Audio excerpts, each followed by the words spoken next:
Ngayong uminit muli ang tensyon sa Middle East, isang tanong ang paulit-ulit kong nababasa. Bakit sa kabila ng mga sanctions, pressure at militar na pinsala, hindi pa rin napapasuko ng US ang Iran? Yan ang pag-uusapan natin ngayon.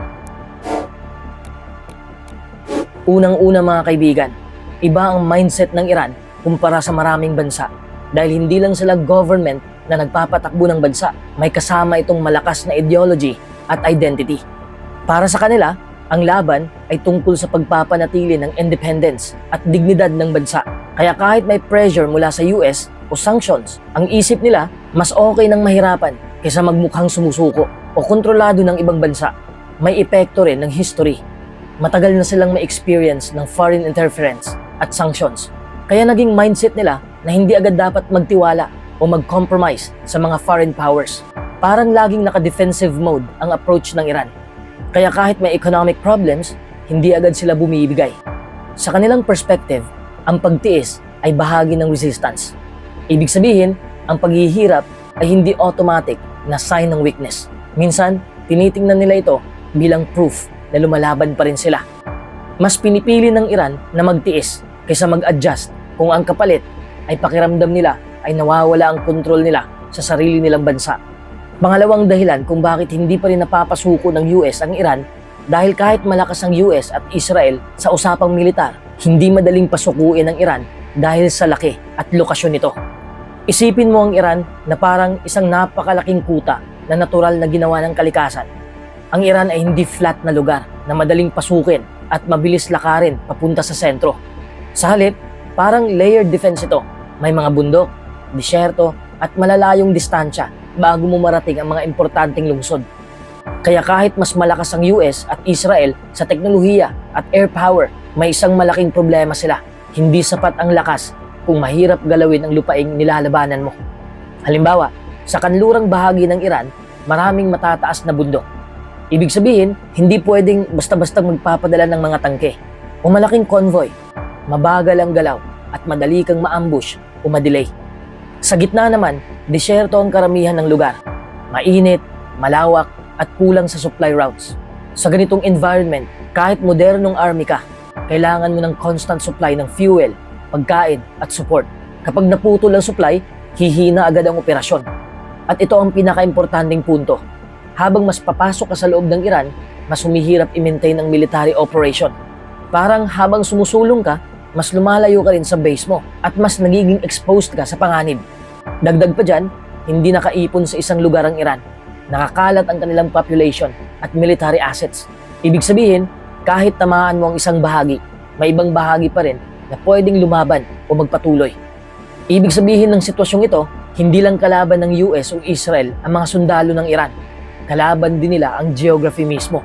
At sa ganitong setup, kahit mas malakas ka, hindi ibig sabihin na mabilis mong matatapos ang laban. Pangatlo, kahit maraming Iranian military facilities ang tinamaan, may kakayahan pa rin silang umatake. Kahit tinamaan ng ilang military facilities ng Iran, hindi ibig sabihin na wala na silang kakayahang lumaban. Kasi hindi nakasentro sa iisang lugar ang kanilang military power. Hindi gaya ng ibang bansa na kapag na-destroy ang main base, ay halos paralyzed na. Ang Iran ay nakadistribute ang capabilities nila. Ibig sabihin, may mga weapons at units sila na nakatago sa iba't ibang lugar. Minsan underground pa, kaya mahirap maubos sa isang strike lang. Isa pa, hindi lang umaasa ang Iran sa traditional army. May gamit din silang missiles at drones na pwedeng ilunsad kahit hindi na gumagalaw ang malalaking base. Kaya kahit may damage sa facilities, kaya pa rin nilang mag-retaliate. Ang importante kasi para sa Iran ay hindi sila kailangang manalo agad. Ang goal nila ay makaganti at makapagpadala ng mensahe na kaya pa nilang sumagot. Sa ganitong setup, kahit nabawasan na ang kanilang lakas, hindi sila nawawala sa laban. Kaya ang nangyayari, kahit tinamaan sila, hindi sila out of the game. May tira pa rin silang pwedeng gamitin. Pang-apat, hindi isolated ang Iran. Sa totoo lang, hindi talaga isolated ang Iran. Kahit gustong ipakita ng ilang balita na ganun ang sitwasyon, ang Iran ay nakasabit sa isang mas malawak na network ng relationships. Hindi sila nag-iisa sa mundo ng geopolitics. Ang pinakamahalaga dito ay ang relasyon nila sa China at Russia. Hindi ito alliance na may automatic military defense clause, pero isa itong transactional partnership. Oil, weapons, technology, at political backing kapalit ng access at influence. Ang China, halimbawa, ay isa sa pinakamalalaking bumibili ng Iranian oil. Kaya kahit may sanctions, may economic lifeline pa rin ang Iran. Ang Russia naman ay may interest din sa Iran bilang partner laban sa Western pressure, lalo na sa UN at sa intelligence cooperation.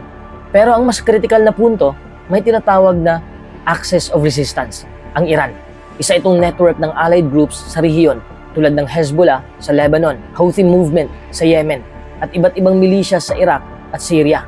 Nagbibigay ito sa Iran ng kakayahan na mag-project ng power kahit hindi sila direktang lumalaban sa lahat ng fronts. It's like having multiple extensions across the region. Dagdag pa dyan, may strategic calculation din ng ibang global powers. Ang China, halimbawa, ay ayaw ng full-scale collapse ng Iran dahil destabilizing ito sa energy market. Ang Russia naman, kahit limited ang support, ginagamit ang Iran bilang parte ng mas malaking chessboard nila laban sa West. So even silence or limited support becomes a form of influence. At sa mas malalim na level, ang Iran ay nakikinabang din sa fragmentation ng global order.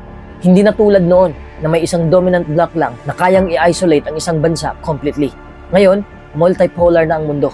Meaning, maraming power centers, maraming back channels, at maraming paraan para umiwas sa total isolation. Kaya kahit under pressure ang Iran, hindi sila alone in a vacuum.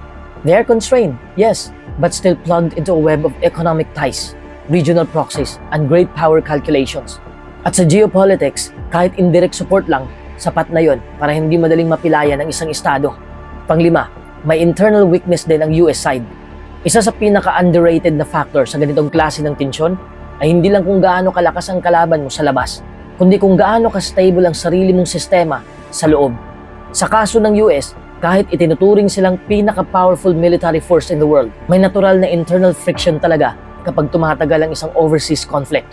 Sa simula ng anumang military operation, usually mataas ang public support, lalo na kung ang narrative ay tungkol sa deterrence, security, o protecting allies. Pero habang tumatagal, nag-iiba ang tono.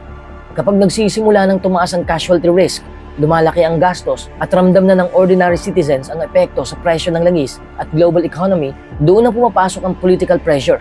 Nagiging domestic issue na ito.